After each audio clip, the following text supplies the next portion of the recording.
안녕하세요. 샘쌤의 R2 18강 단열 변화입니다.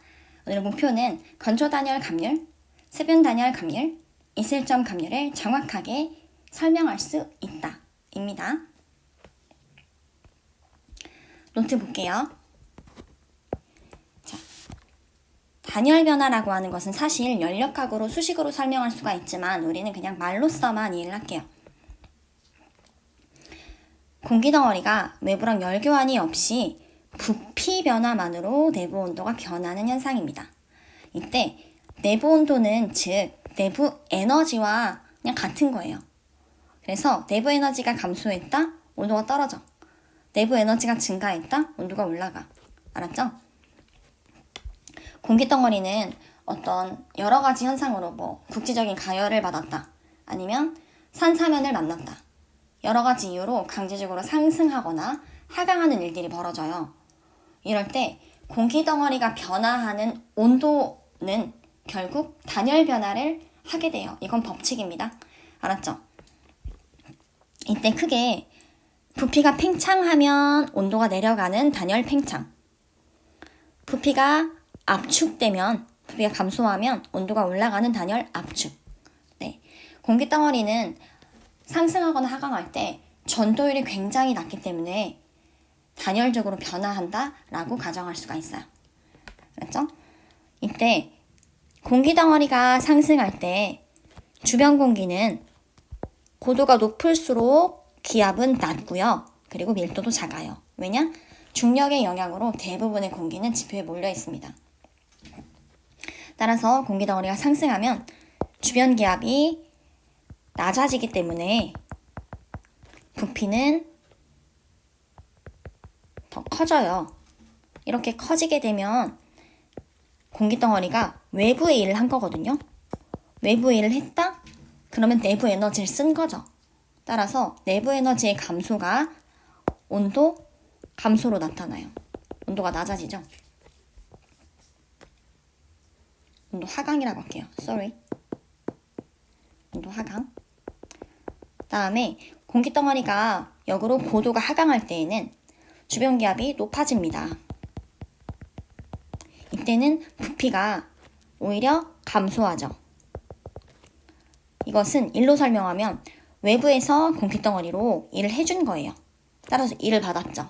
그러면 내부 에너지가 증가하기 때문에 온도가 상승하게 되죠. 알았죠? 그래서 저기압은 상승하면서 구름을 만들기 때문에 날씨가 흐린 거고요. 그리고 고기압은 하강 기류로 단열 압축으로 오히려 있던 수증기마저 다 증발시켜서 날려버리기 때문에 날씨가 맑은 거예요. 자, 이때 공기덩어리가 상승하거나 하강할 때 어떻게 온도 변화를 하느냐 하는 비율을 단열감률이라고 합니다. 온도가 변하는 비율이라서 온도가 상승할 수도 있고 아니면 온도가 하강할 수도 있어요. 이때 불포화 상태인지 포화 상태인지에 따라서 단열 감률의 크기가 다른데 먼저 포화와 불포화에 대한 이해를 하기 위해서 선생님이 수업 시간에 했지만 다시 한번 개념을 정리를 해줘 볼게요. X축이 온도고요. Y축이 수증기량입니다. 이때 포화 상태의 공기는 이렇게 포화 수증기량 곡선으로 나타낼 수가 있어요. 공기덩어리는 자기가 최대한으로 포함할 수 있는 수증기량이 정해져 있어요. 이때 포함할 수 있는 수증기를 어떤 온도에서 최대한 포함한 상태를 뭐라고 한다? 포화 상태라고 해요. 근데 그 수증기만큼을 가지지 못하면 불포화라고 합니다. 그걸 넘어서면은 과포화라고 하겠죠. 이때 불포화의 어느 공기를 포화가 될 때까지 온도를 냉각시키면 결국 포화 상태에 닿을 수가 있어요. 그때 이슬이 생기기 시작을 하고 응결 시작을 하죠. 이 온도를 뭐라고 하냐면 이슬점 온도라고 해요. 알았죠? 이때 이 이슬점이라고 하는 거는 자기가 가지고 있는 공기덩어리의 양에 비례해요. 즉, 똑같은 온도에서 어떤 공기와 어떤 공기는 서로 가지고 있는 현재 수증기량이 다르죠.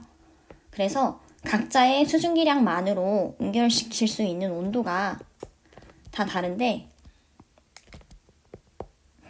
이때 수증기량이 많을수록 이슬점이 높은 거예요. 알았죠? 그러니까 조금만 냉각시켜도 응결이 가능하다라는 거죠. 알았죠? 네, 그러면 먼저 건조 단열 감률 갈게요. 건조 단열 감률은 불포화 일대 공기의 단열 감률이에요. 1km 올라갈 때마다 10도씨씩 감소하는 비율인데요. 따라서 10도씨 per km입니다. 같은 말 100m per 1도씨. 다음 수분 단열 감률은 포화 상태의 공기가 1km 올라갈 때마다 5도씨씩 감소하는 비율이에요. 즉 5도씨 per km 또는 0.5도씨 per 100m라고 합니다.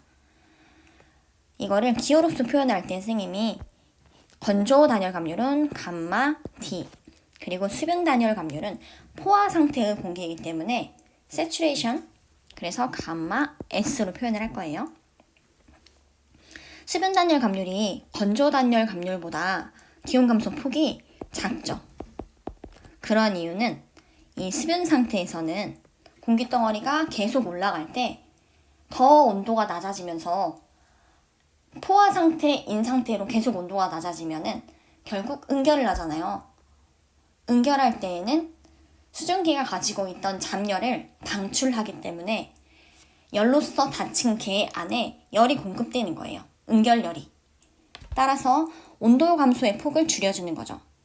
그래서 포화 공기는 수면열을 방출하는 것 때문에 건조 단열 감률보다 그 크기가 작습니다. 알았죠? 네. 다음 이슬점 감률. 공기 덩어리가 상승할 때는 이슬점도 낮아지거든요. 왜 낮아지냐면 공기 덩어리가 상승하면은 부피가 커지죠. 그러면 그 단위 부피 안에 있는 수증기량이 감소하는 거예요. 그러니까 수증기가 감소하게 되는 거죠. 한마디로. 절대적인 수증기량이 감소하는 거죠. 어떤 단위 부피 안에. 이때 선생님이 수증기량이 적을 때 많을 때보다 이슬점이 더 낮아진다 그랬죠?